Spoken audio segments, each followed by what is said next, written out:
प्रसन्नाङ्गरागं प्रभाकाञ्चनाङ्गं जगद्भीतिशौर्यं तुषाराद्रिधैर्यम् तृणीभूतहेतिं रणोद्यद्विभूतिं भजे वायुपुत्रं पवित्राप्तमित्रम् भजे पावनं भावनानित्यवासम्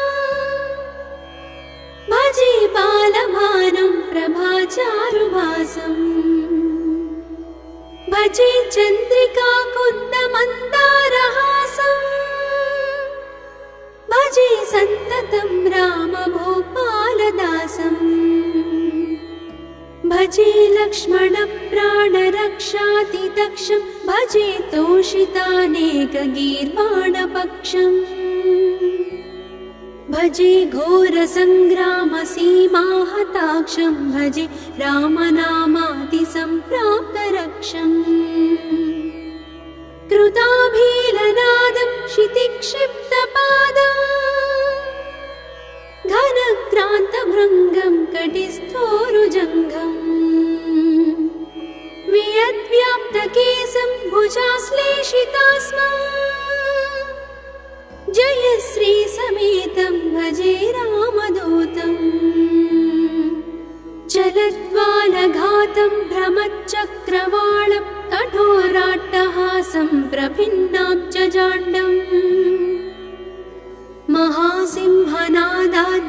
महासिंहनादाद्विशीर्णत्रिलोकं भजे आञ्जनेयं प्रभुं वज्रकायम् रणे भीषणे मेघनादे सनादे सरोषे समारोपिते मित्रमुख्ये खगानां घनानां सुराणां च मार्गे नतं तं वहं तं हनुमन्तमीडे कनद्रत्नजम्भारिदम्भोळिधारं कनद्दन्तनिर्धूतकालोग्रदन्तम् पदाघातभीताब्धिभूताधिवासं रणक्षोणिदक्षं भजे पिङ्गळाक्षम् महाग्राहपीडा महोत्पातपीडा महारोगपीडा महातीव्रपीडा हरत्यासुते पादपद्मानुरक्तो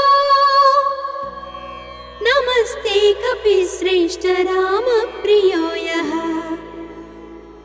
सुधा सिन्धुमुल्लङ्घ्य नाथोग्रदीप्तः सुधा चौषधीस्ता प्रगुप्तप्रभावः षडद्रोणशैलस्य सारेण सेतुं विना भूस्वयं कः समर्थः कपीन्द्रः निरातङ्कमाविश्य लङ्कां विसङ्गो भवानेव सीतातिशोकापहारी समुद्रान्तरङ्गादिरौद्रं विनिद्रम् विलङ्घ्योरुजङ्घस्तुता मर्त्यसङ्घः रमानाथ रामः क्षमानाथ रामः अशोकेन शोकं विहाय प्रहर्षम् वनान्तर्घनं जीवनं दानवानं विपाट्य प्रहर्षात् हनुमान् त्वमेव जराभारतो भूरिपीडां शरीरे निराधारणारूढगाढप्रतापे भवत्पादभक्तिं भवद्भक्तिरक्तिं कुरु श्रीहनुमत्प्रभो मे दयाळो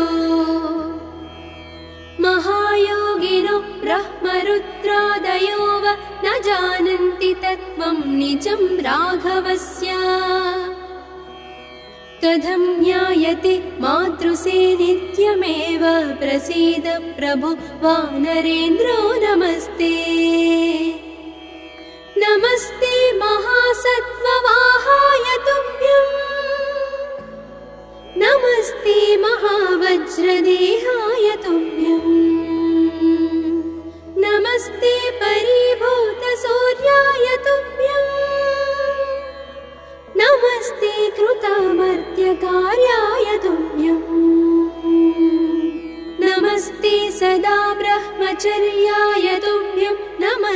सदा वायुपुत्राय तुभ्यम् नमस्ते सदा पिङ्गलाक्षाय तुभ्यं नमस्ते सदा रामभक्ताय तुभ्यम् हनुमद्भुजङ्गप्रयातं प्रभाते प्रदोषेऽपि वाचार्थरात्रेऽपि मर्त्यः पठन्नस्नतोऽपि प्रमुक्ताघजालः सदा सर्वदा रामभक्तिं प्रयाति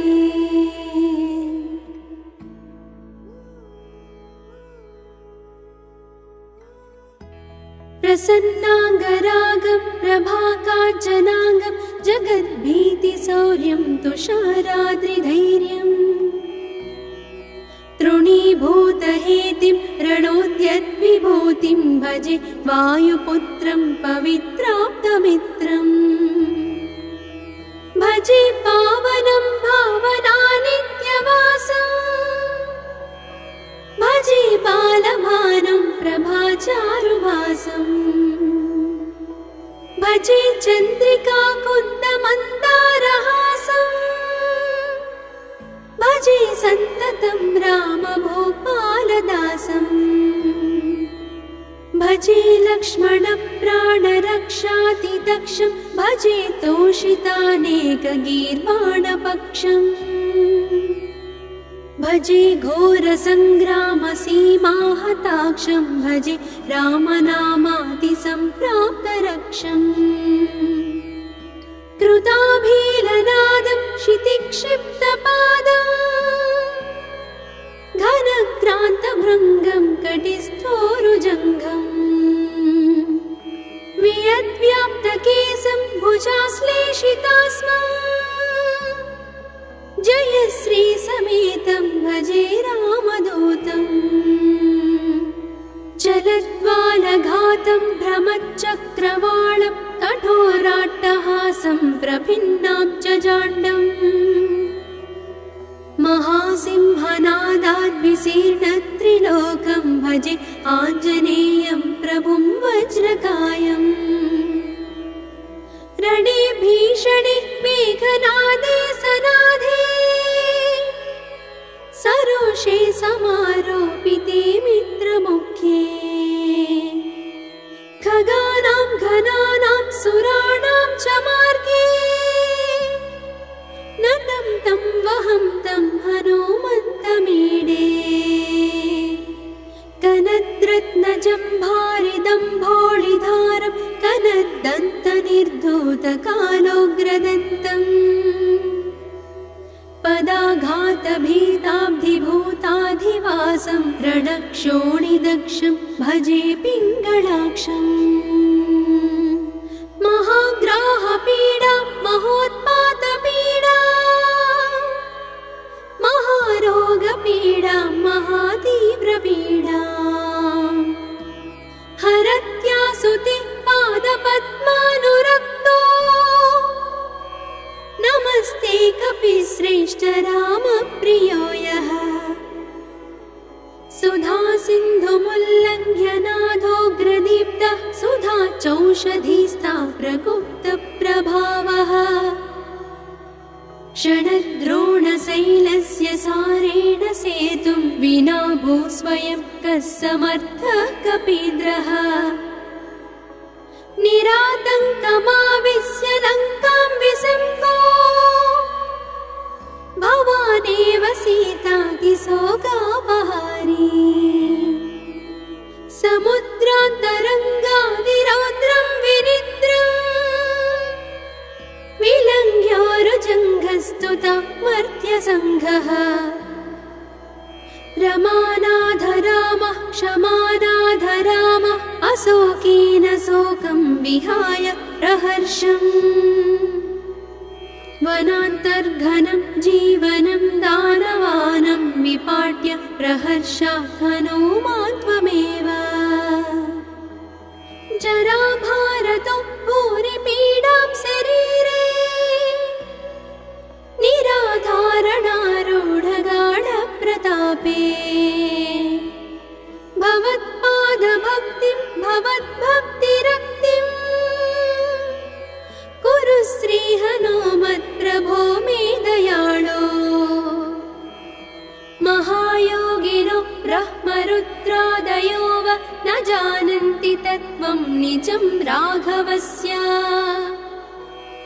कथं ज्ञायते मातृसे नित्यमेव प्रसीद प्रभो वानरेन्द्रो नमस्ते नमस्ते महासत्त्ववाहाय तुभ्यं नमस्ते महावज्रदेहाय तुभ्यं नमस्ते परिभूतसूर्याय तुभ्यं नमस्ते कृतामर्त्यकार्याय तुभ्यं नमस्ते सदा ब्रह्मचर्याय तुभ्यं नमस्ते सदा वायुपुत्राय तुभ्यं नमस्ते सदा पिङ्गळाक्षाय तुभ्यं नमस्ते सदा रामभक्ताय तुभ्यं हनुमद्भुजङ्गप्रयातं प्रभाते प्रदोषेऽपि वाचार्थरात्रेऽपि मर्त्यः पठन्नस्नतोऽपि प्रमुक्ताघजालः सदा सर्वदा रामभक्तिं प्रयाति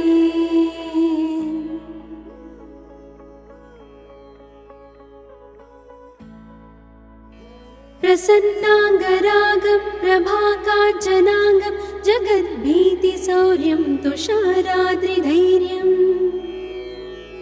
तृणीभूतहेतिं रणोद्यद्विभूतिं भजे वायुपुत्रं पवित्राप्तमित्रम्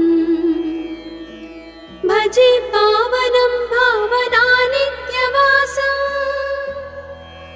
भजे बालभानुं प्रभाचारुभासं भजे चन्द्रिकाकुन्दमन्दारहासं भजे सन्ततं रामभूपालदासं भजे लक्ष्मणप्राणरक्षातिदक्षं भजे तोषितानेकगीर्वाणपक्षम् भजे घोरसङ्ग्रामसीमाहताक्षं भजे रामनामातिसम्प्राप्तरक्षम् कृताभीलनादं क्षितिक्षिप्तपादं घनक्रान्तभृङ्गं कटिस्थोरुजङ्घम् वियद्व्याप्तकेशं भुजाश्लेषितास्मं जयश्रीसमेतं भजे रामदूतं चलद्वालघातं भ्रमच्चक्रवालं कठोराट्टहासं प्रभिन्नाब्जजाण्डम् महासिंहनादाद्विशीर्णत्रिलोकं भजे आञ्जनेयं प्रभुं वज्रकायम् रणे भीषणे मेघनादे सनादे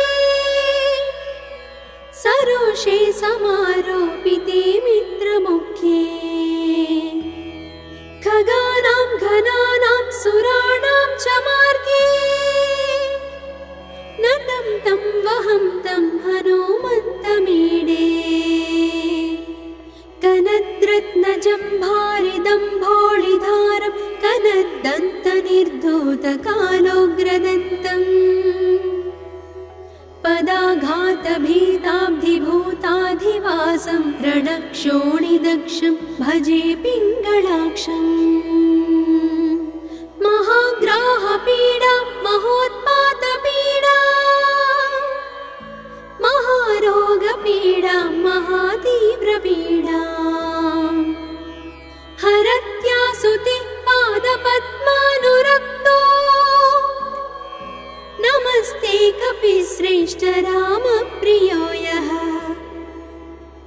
सुधा सिन्धुमुल्लङ्घ्य नाथोग्रदीप्तः सुधा चौषधीस्था प्रगुप्तप्रभावः षडद्रोणशैलस्य सारेण सेतुं विना भूस्वयं कः समर्थः कपीन्द्रः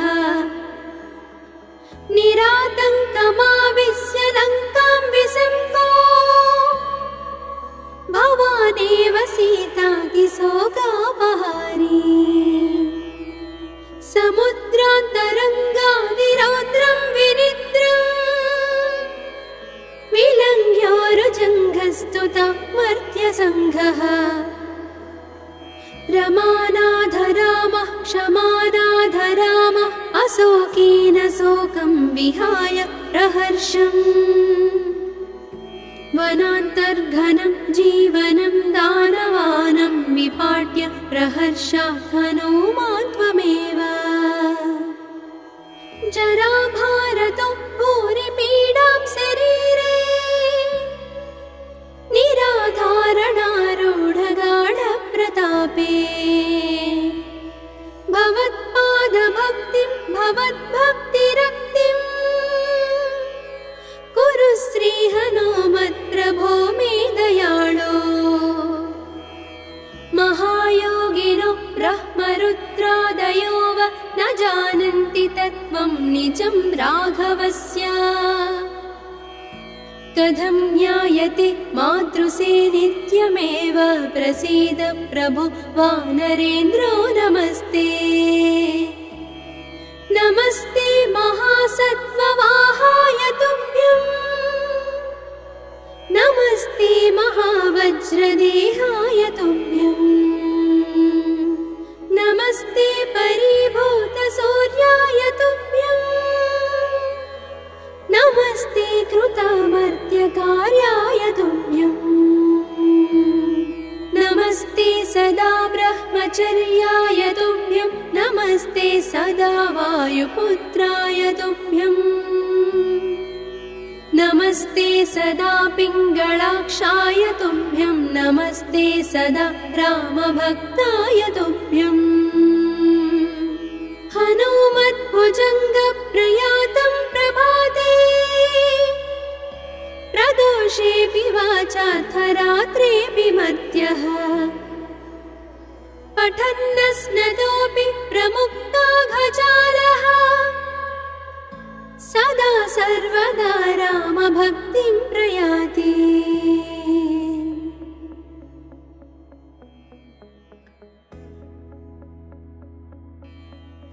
प्रसन्नाङ्गरागं प्रभाकाञ्चनाङ्गं जगद्भीतिशौर्यं तुषाराद्रिधैर्यम् तृणीभूतहेतिं रणोद्यद्विभूतिं भजे वायुपुत्रं पवित्राप्तमित्रम् भजे पावनं भावनानित्यवासं भजे बालभानं प्रभाचारुभासं भजे चन्द्रिकाकुन्दमन्दारहासं भजे सन्ततं रामभूपालदासं भजे लक्ष्मणप्राणरक्षातिदक्षं भजे तोषितानेकगीर्वाणपक्षम् भजे घोरसङ्ग्रामसीमाहताक्षं भजे रामनामातिसम्प्राप्तरक्षम्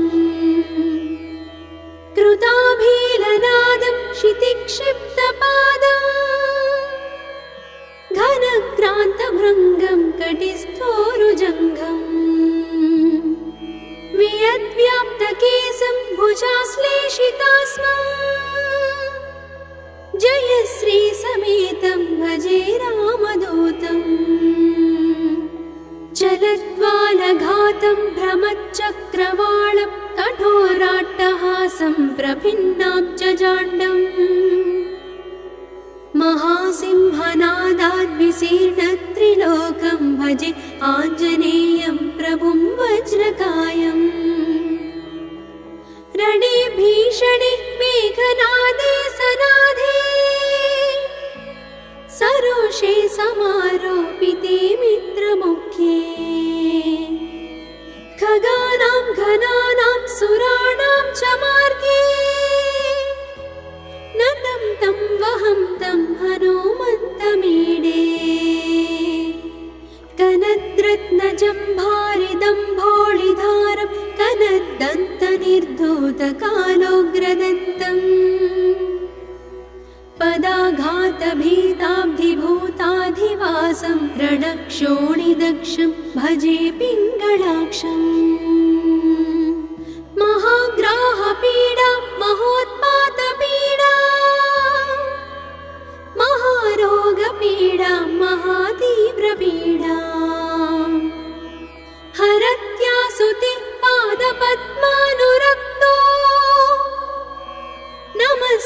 कपिश्रेष्ठ रामप्रियो यः सुधा सिन्धुमुल्लङ्घ्य नादोग्रदीप्तः सुधा चौषधीस्था प्रगुप्तप्रभावः षडद्रोणशैलस्य सारेण सेतुं विना भू स्वयं कः समर्थः कपीन्द्रः निरातङ्कमाविश्य लङ्कां विसम्पो भवानेव सीतातिशोकापहारी समुद्रान्तरङ्गादिरौद्रं विनिद्रम् विलङ्घ्योरुजङ्घस्तुता मर्त्यसङ्घः रमानाथ रामः क्षमानाथ रामः अशोकेन शोकं विहाय प्रहर्षम् वनान्तर्घनं जीवनं दानवानं विपाट्य प्रहर्षात् हनूमान् त्वमेव जराभारतो भूरिपीडां शरीरे निराधारणारूढगाढप्रतापे भवत्पादभक्तिं भवद्भक्तिरक्तिं कुरु श्रीहनुमत्प्रभो मे दयाळो महायोगिनो ब्रह्मरुद्रादयो वा न जानन्ति तत्त्वं निजं राघवस्य कथं ज्ञायते मातृसे नित्यमेव प्रसीद प्रभो वानरेन्द्रो नमस्ते नमस्ते महासत्त्ववाहाय तुभ्यं नमस्ते महावज्रदेहाय तुभ्यं नमस्ते परिभूतसूर्याय तुभ्यं नमस्ते कृतामर्त्यकार्याय तुभ्यं नमस्ते सदा ब्रह्मचर्याय तुभ्यं नमस्ते सदा वायुपुत्राय तुभ्यं नमस्ते सदा पिङ्गळाक्षाय तुभ्यं नमस्ते सदा रामभक्ताय तुभ्यं हनुमद्भुजङ्गप्रयातं प्रभाते प्रदोषेऽपि वाचाथ रात्रेऽपि मर्त्यः पठन्नस्नतोऽपि प्रमुक्ताघजालः सदा सर्वदा रामभक्तिं प्रयाति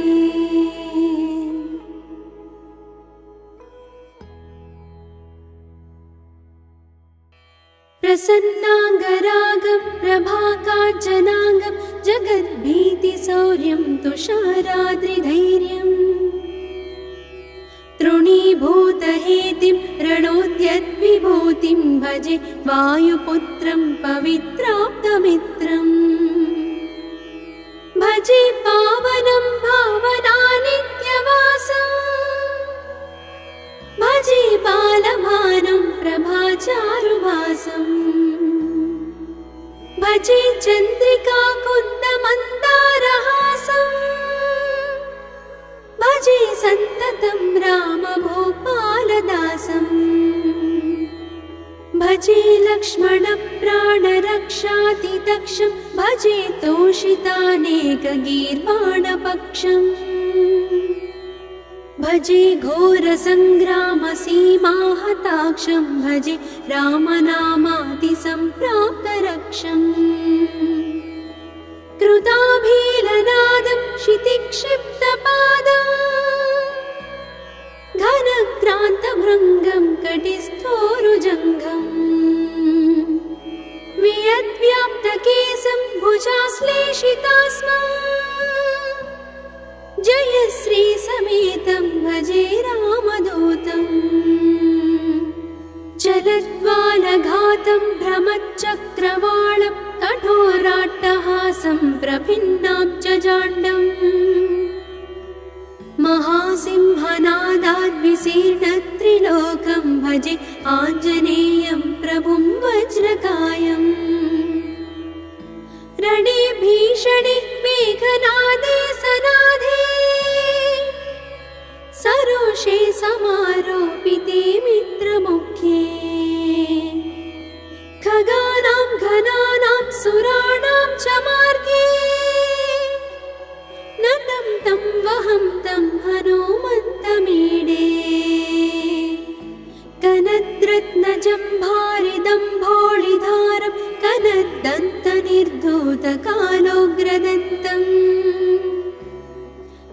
शराघातभीताब्धिभूताधिवासं रणक्षोणिदक्षं भजे पिङ्गलाक्षम्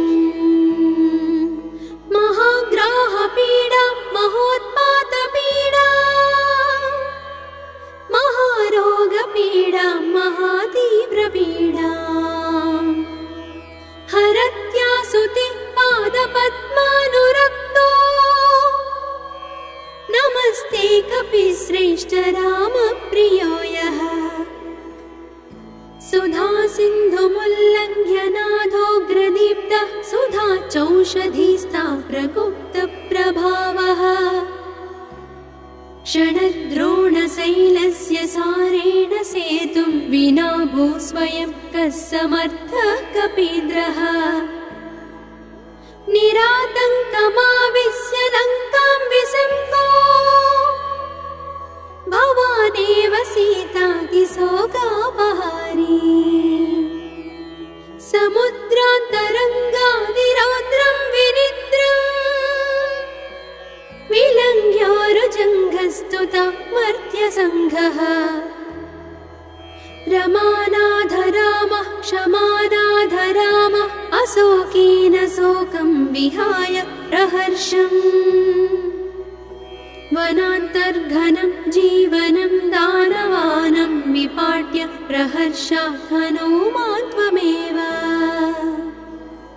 जराभारतो भूरिपीडां शरीरे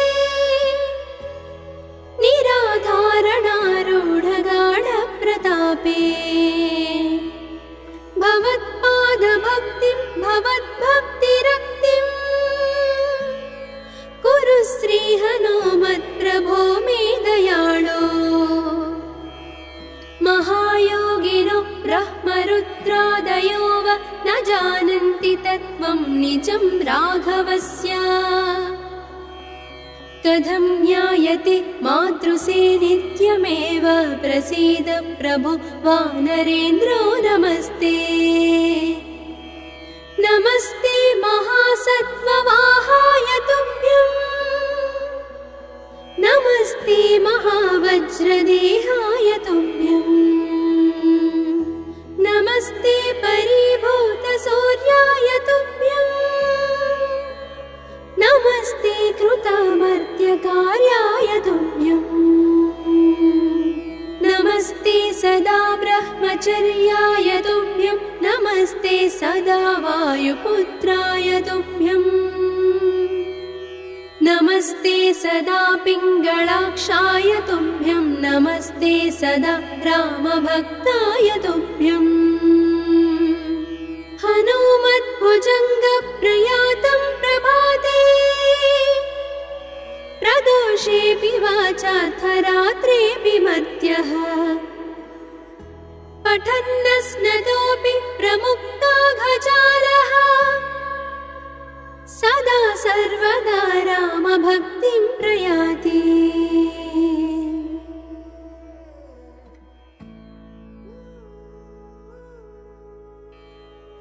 प्रसन्नाङ्गरागं प्रभाकाञ्चनाङ्गं जगद्भीतिशौर्यं तुषाराद्रिधैर्यम् तृणीभूतहेतिं रणोद्यद्विभूतिं भजे वायुपुत्रं पवित्राप्तमित्रम् भजे पावनं भावनानित्यवासम् भजे बालभानं प्रभाचारुभासम् भजे चन्द्रिकाकुन्दमन्दारहासम् भजे सन्ततं रामभूपालदासम् भजे लक्ष्मणप्राणरक्षातिदक्षं भजे तोषितानेकगीर्वाणपक्षम् भजे घोरसङ्ग्रामसीमाहताक्षं भजे रामनामातिसम्प्राप्तरक्षम् कृताभीलनादं क्षितिक्षिप्तपादम् घनक्रान्तभृङ्गं कटिस्थोरुजङ्घम् वियद्व्याप्तकेशं भुजाश्लेषितास्मम् जयश्री समेतं भजे रामदूतम् चलद्वालघातं भ्रमच्चक्रवालं कठोराट्टहासं प्रभिन्नाब्जजाण्डम् महासिंहनादाद्विशीर्णत्रिलोकं भजे आञ्जनेयं प्रभुं वज्रकायम् रणे भीषणे मेघनादे सनाधे सरोषे समारोपिते मित्रमुख्ये खगानां घनानां सुराणां च मार्गे नतं तं वहं तं हनुमन्तमीडे कनद्रत्नजम्भारिदम्भोळिधारं कनद्दन्तनिर्धूतकालोग्रदन्तम् पदाघातभीताब्धिभूताधिवासं रणक्षोणिदक्षं भजे पिङ्गळाक्षम् महाग्राहपीडा महोत्पातपीडा महारोगपीडा महातीव्रपीडा हरत्यासुते पादपद्मानुरक्तो नमस्ते कपिश्रेष्ठ रामप्रियो यः सुधा सिन्धुमुल्लङ्घ्य नाथोग्रदीप्तः सुधा चौषधीस्ता प्रगुप्तप्रभावः षडद्रोणशैलस्य सारेण सेतुं विना भूस्वयं कः समर्थः कपीन्द्रः निरातङ्कमाविश्य लङ्कां विसम्पो भवानेव सीतातिशोकापहारी समुद्रान्तरङ्गादिरौद्रं विनिद्रम् विलङ्घ्योरुजङ्घस्तुता मर्त्यसङ्घः रमानाधरामः क्षमानाधरामः अशोकेन शोकं विहाय प्रहर्षम् वनान्तर्घनं जीवनं दानवानं विपाट्य प्रहर्षात् हनुमान् त्वमेव जराभारतो भूरिपीडां शरीरे निराधारणारूढगाढप्रतापे भवत्पादभक्तिं भवद्भक्तिरक्तिं कुरु श्रीहनुमत्प्रभो मे दयाळो महायोगिनो ब्रह्मरुद्रादयो वा न जानन्ति तत्त्वं निजं राघवस्य कथं ज्ञायते मातृसे नित्यमेव प्रसीद प्रभो वानरेन्द्रो नमस्ते नमस्ते महासत्त्ववाहाय तुभ्यं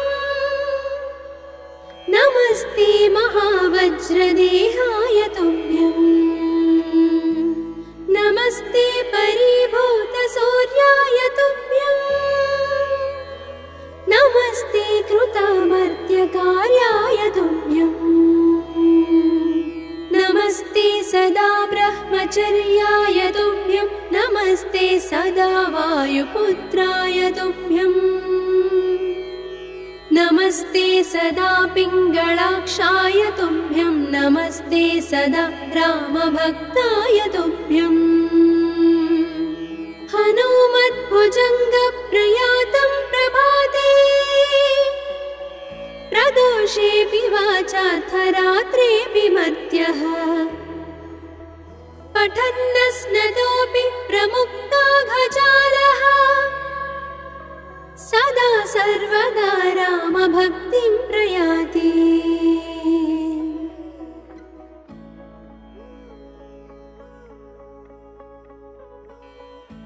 प्रसन्नाङ्गरागं प्रभाकाञ्चनाङ्गं जगद्भीतिशौर्यं तुषाराद्रिधैर्यम्